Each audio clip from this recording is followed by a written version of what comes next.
Yes sir. चलो ठीक है, यहीं पढ़ रहे थे ना।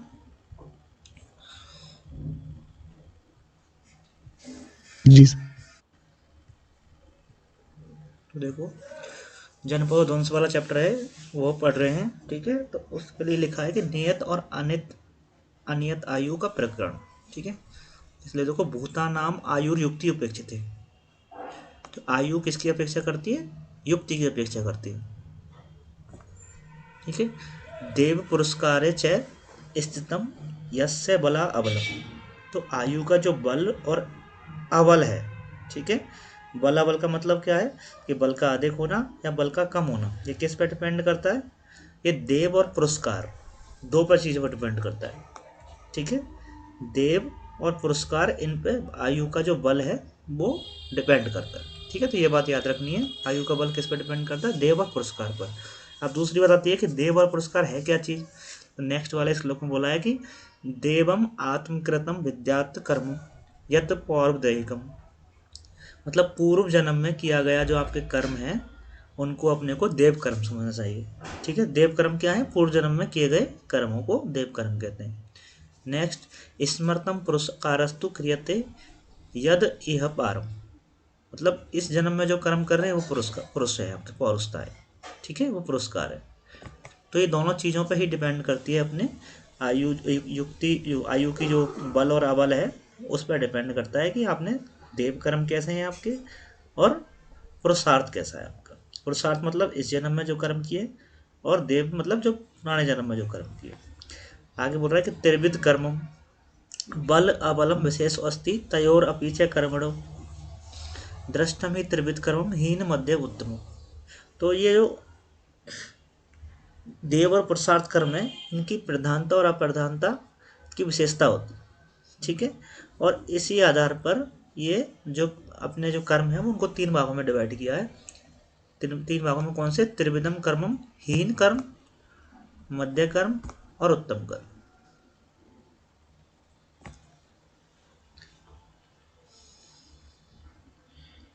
ठीक है, अब देखो, तयोर उदारस्य उदार्य युक्ति दीर्घस्य सुखस्य च नियतस्य आयुषो हेतु विपरीत चैत्र।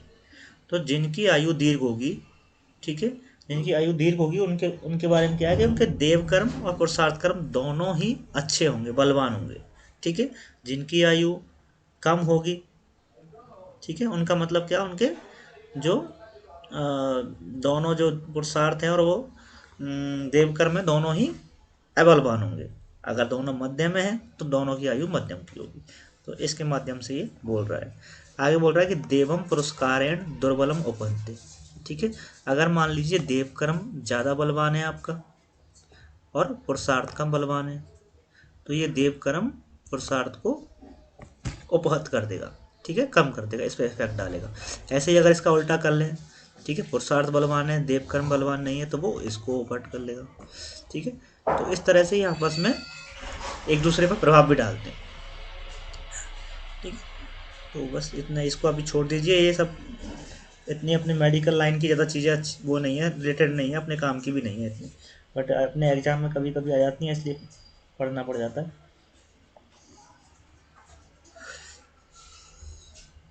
इसको भी छोड़ दो।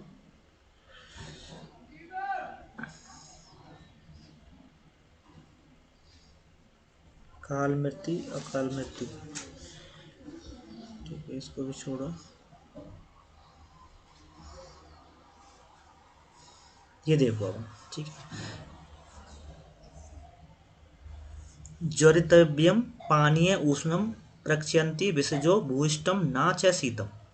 कि ज्वर में हमको उष्ण जल का प्रयोग कराते हैं, ठीक है, शीतल जल का नहीं कराते। तो ये अग्निवेश क्वेश्चन पूछ रहे हैं कि आचार्य से, नरवसु आत्रेय से, कि ज्वरितव्य पानी उष्णम, ज्वर में उष्ण जल का प्रयोग कराने के लिए आपने बोला है, शीतल जल का नहीं बोला। जबकि अस्ति छ शीतम साध्यो अपनी धातु ज्वर करतम, क्योंकि ज्वर तो पित्त की वजह से होता है, इसलिए शीतल साध्य होना चाहिए।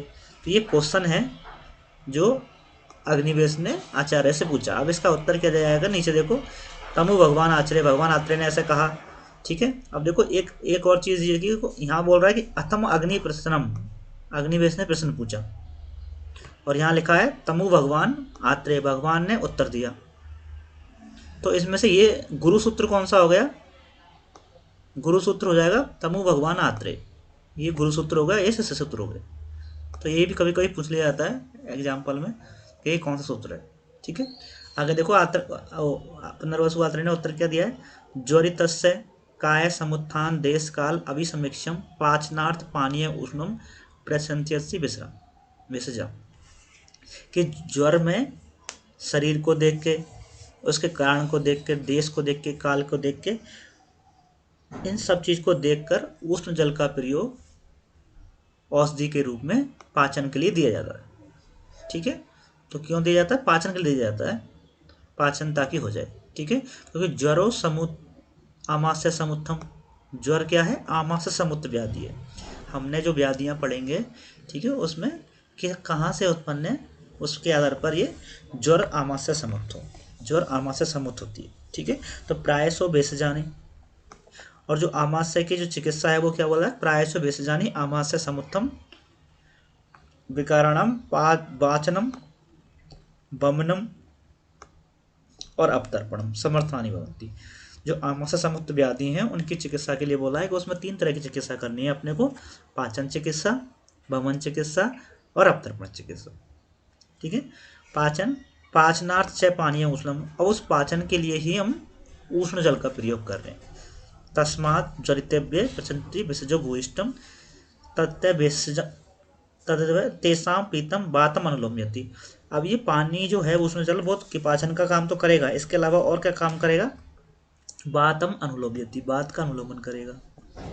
अग्निम च उदीर्यति, अग्नि का उदीरण करेगा। क्षिप्रम जरा गच्छति, शीघ्र ही खाने को पचा देगा। श्लेष्मणम परिशोषयति, श्लेष्मा का शोषण कर देगा। स्वल्पपि च पीतम, और अल्प मात्रा में पीने पर भी तृष्णा प्रशमनम उपकल्पयति, तृष्णा का प्रशमन कर देगा। ठीक है, तथा अयुक्तिम अपि च एतम ना अर्थो सन्निपाते ज्वर, ना अर्थो पित्ते ज्वरे, पित्त ज्वर में इसका प्रयोग नहीं करना चाहिए।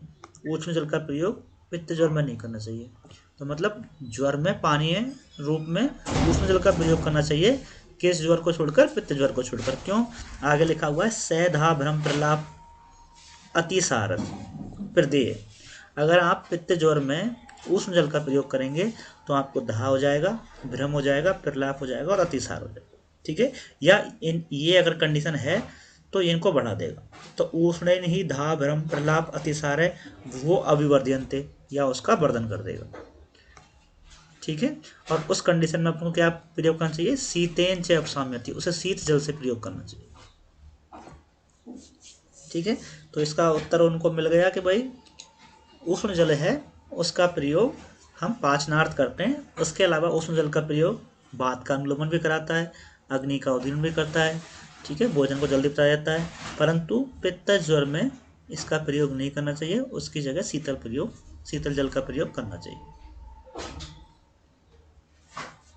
शीत उष्ण कृतान रोगम च समयति विषग्विदम, ये तू शीत कृता रोगास्तेषाम उष्ण विसर्जितम। तो ये भी कोई खास बात नहीं है, इसमें क्लियर बोल रहा है कि अगर किसी को शीत ज्वर है तो उसको उष्ण चिकित्सा करनी चाहिए, और अगर उष्ण ज्वर है तो शीत चिकित्सा करनी चाहिए।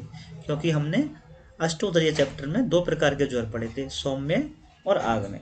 तो सौम्य ज्वर है तो आग्नेय चिकित्सा, और आग्नेय ज्वर है तो शीत चिकित्सा। ठीक है,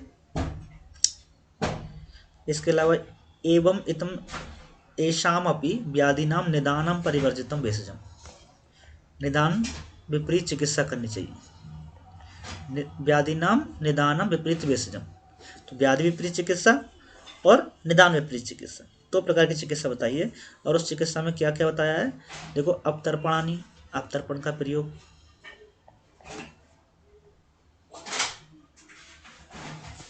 ठीक है, और यही बोल रहा है कि अपतर्पणानि व्याधिनाम अंतरेण पूर्णम अस्ति शांति पूर्णम निमित्तानाम व्याधिनाम अंतरेण अपतर्पणम। मतलब जो रोग हमारे अपतर्पण जन्य रोग हैं उनमें अपने को संतर्पण चिकित्सा करानी चाहिए, और जो संतर्पण जन्य रोग हैं उनमें अपतर्पण चिकित्सा करानी चाहिए।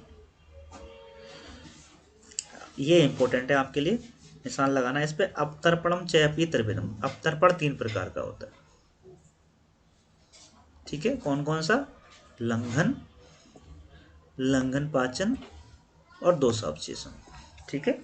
और जबकि लंघन के हमने 10 प्रकार सूत्र स्थान में पहले ही पढ़ लिए, ठीक है। तो लंघन के 10 प्रकार हैं, जबकि अवतर्पण के 3 प्रकार है, लंघन, लंघन पाचन और दोषावशेषण, ठीक है। अब लंघन के बारे में लिखा है, तत्र लंघनम अल्प बल दोषाणाम लंघनेन अग्नि मारुत वृत्ति। अगर किसी व्यक्ति का बल अल्प है, ठीक है, तो उसमें अपने को लंघन का प्रयोग करना चाहिए, क्योंकि लंघन क्या करता है? अग्नि मारुत वृद्धि, अग्नि की वृद्धि करता है, ठीक है। बात आतप परितम एव अल्प उदकम, ठीक है। अगर बात आतप है, ठीक है, तो ये कैसे काम करता है? जैसे अल्प उदक, कम मात्रा में जल होने पर और अल्प दोष होने पर प्रशोषितम। जैसे अगर मान लीजिए बात आतप की वजह से जो कम मात्रा में पानी होता है तो वो उसको सोख लेता है जल्दी, उसी प्रकार से लंघन काम करता है कि लंघन अगर अल्प दोष हैं तो लंघन भी उस दोषों को सोच लेगा, ठीक है। तो ये एक तरीका की उपमा दी है, ठीक है, कैसे समझाने के पर्पज से कि लंघन कैसे काम करता है। दूसरा है लंघन पाचन। लंघन पाचन कैसे काम करेगा? लंघन पाचन तो मध्य बल दोषाणाम, अगर दोषों का बल मध्यम है तो लंघन पाचन चिकित्सा करनी चाहिए। लंघन पाचन से क्या होगा? लंघन पाचनाभ्याम ही सूर्य संताप मारुताभ्याम पांशु वसम इव विकारिणीम च ना अति बहुदकम मध्यम बलम दोषम। जैसे अगर मान लीजिए कहीं जल भरा हुआ है और उस जल में मध्यम मात्रा में जल है और उसमें पांशु डालने पर यानी मिट्टी डालने पर तो मिट्टी भी उसको सोख लेगी पानी को, दूसरा सूर्य की किरण है वो भी उसको सोख लेगी। तो लंघन पाचन इसी आधार पर काम करता है कि लंघन पाचन से लंघन पानी को भी सोख लेगा, पाचन भी उसको सोख लेगा। तो मध्य बल दोषों में अपने को लंघन पाचन की चिकित्सा कराना चाहिए, ठीक है। तीसरी जो चिकित्सा है बहुदोषाणाम पुनर्दोष अपसेचनम। अगर दोष बहुत ज़्यादा मात्रा में बढ़े हुए हैं तो दोषापसेचन संशोधन कर्म कराना चाहिए, ठीक है। कैसे? ना भिन्न केदार से तो पल्लव कृषकम अस्ति तदो अवसेचनम, ठीक है। अगर बहुत ज़्यादा मात्रा में पानी भर गया है कोई खेत में तो उसकी जो खेत की जो बाउंड्री है उसको आपको तोड़ना ही पड़ेगा उस पानी को निकालने के लिए, ठीक है। बिना उसको तोड़े आप उसे सुखा भी नहीं सकते, क्योंकि उसमें पानी इतना ज़्यादा है कि अगर सुखाने की बैठोगे तो समय बहुत लगेगा, ठीक है। इसलिए बोला कि दोषापसेचन, दोष बहुत ज़्यादा बढ़ गए हों तो उन दोषों को बाहर निकालना ही सबसे अच्छा है। तो इसकी जो उपमा है उसको भी आपको याद रखना। ना भिन्न केदार से तो ये कई जगह आई हुई है, पल्लव प्रसेकम अस्ति दोषापसेचन, ये कई जगह आई हुई है। पिछली बार मैंने सूत्र स्थान में भी इसको पढ़ाया था।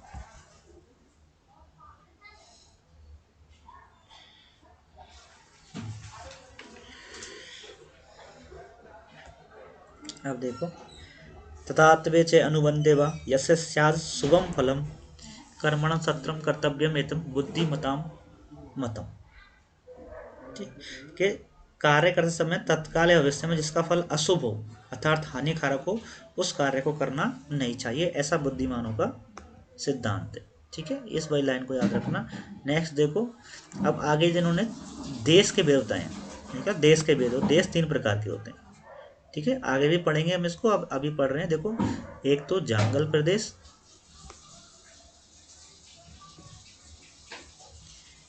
एक आनूप प्रदेश और एक होता साधारण प्रदेश। तो सबसे पहले जंगल प्रदेश के बारे में पढ़ रहे हैं। जंगल प्रदेश का मतलब क्या है? जंगल प्रदेश कौन सा होता है? तो देखो, अल्प उदक द्रुमो यस्तु प्रभात प्रचुर आतप गेयम से जंगलो देशा अल्प रोगम तमो अपीचे। मतलब जहाँ पे अल्प उदक हो यानी कम मात्रा में पानी हो, है ना, और कम मात्रा में पेड़ पौधे हों और प्रचुर मात्रा में प्रभात वायु का बहाव हो, और लास्ट में लिखा है जहाँ पे अल्प रोग होते हैं या अल्प रोग होते हैं, ऐसे प्रदेश को जंगल प्रदेश कहा जाता है। इसके विपरीत देखो, नेक्स्ट में क्या लिखा है आंध्र प्रदेश के लिए?